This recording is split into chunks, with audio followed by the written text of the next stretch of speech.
Bismillahirrahmanirrahim. Assalamualaikum warahmatullahi wabarakatuh. Sebelumnya, mohon izin memperkenalkan diri. Nama saya Rasyad Egan Duantara, NRP 5056 241034 dari Departemen Bisnis Digital. Sebelumnya, mohon izinkan saya untuk mempresentasikan bisnis plan yang telah saya buat yang menggunakan konsep BMC, yaitu dengan bisnis plan yang bernama Si Sampah. Jadi pertama-tama saya akan menjelaskan judul dan pendahuluannya. Judulnya adalah Rencana Bisnis Plan Pengolahan Limbah Plastik dari Perusahaan Si Sampah. Ini menggunakan konsep bisnis model kanvas atau BMC. Jadi yang saya akan lakukan adalah pengenalan singkat tentang pentingnya pengelolaan limbah sampah plastik dan tujuan dari rencana solusi bisnis ini. Jadi lanjut ke customer segment. Customer segment itu adalah siapa sih target dari bisnis ini?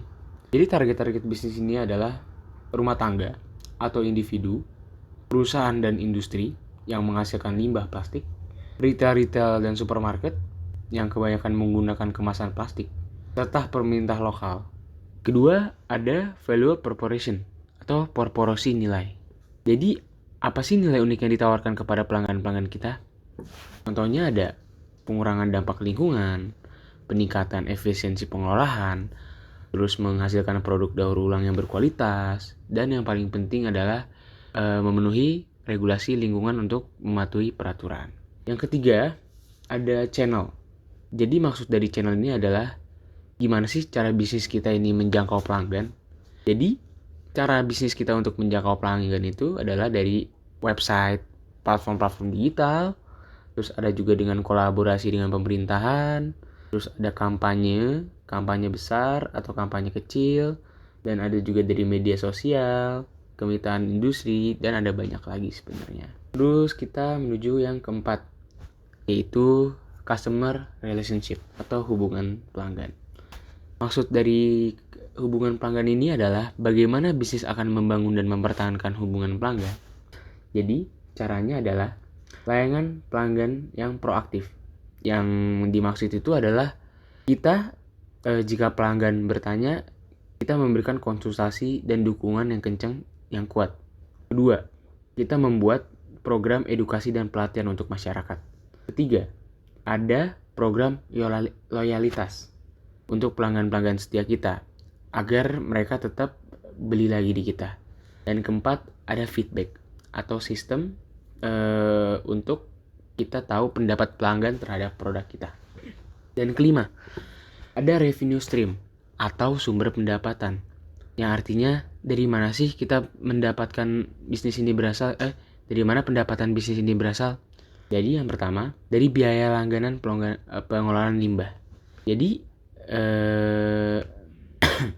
ketika seseorang ingin mengelola limbah di kita, itu bisa kita kenakan biaya. Itu yang dimaksud dari biaya langganan pengelolaan limbah. Kedua, penjualan produk daur ulang. Jadi limbah yang kita daur ulang itu menghasilkan produk yang bisa kita jual. Kemitraan dan sponsorship tentunya, dan subsidi dari pemerintahan. Selanjutnya ada slide ke-6 atau key activities, atau juga bisa dibilang aktivitas apa yang harus dilakukan untuk sukses dalam bidang ini. Pertama itu step pertama pengumpulan limbah plastik dari pelanggan-pelanggan. Kedua, kita pilah setelah pengumpulan. Ketiga, edukasi dan pelatihan untuk meningkatkan pengetahuan masyarakat. Keempat, manajemen kualitas yang pasti untuk barang-barang atau jasa yang kita sediakan. Dan sekarang ke yang 7, yaitu ada key resource atau bisa dibilang sumber daya utama. Jadi apa aja sih sumber daya yang diperlukan untuk menjalankan bisnis ini?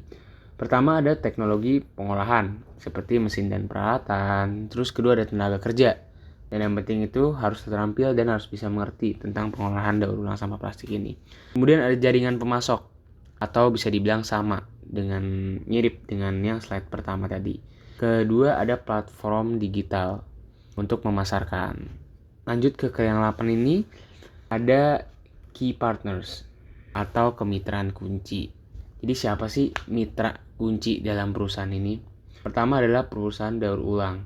Kedua ada pemerintahan, organisasi lingkungan, dan pemasok peralatan teknologi. Ini adalah mitra-mitra kunci agar bisnis ini bisa berjalan. Dan ada cost structure yang paling terakhir, atau bisa dibilang struktur biaya. Biaya apa aja sih yang perlu diperkeluarkan? Pertama, biaya operasional untuk pengumpulan, pengangkutan, biaya listrik pabrik segala macam. Dan kedua ada biaya pemeliharaan fasilitas agar fasilitas itu tetap terjaga dengan baik. Dan gaji karyawan buat human resources. Dan keempat ada biaya teknologi dan inovasi, atau bisa dibilang itu adalah R&D, Research and Development. Jadi itu dari saya. Sekian penjelasannya, semoga bisa dimengerti. Terima kasih.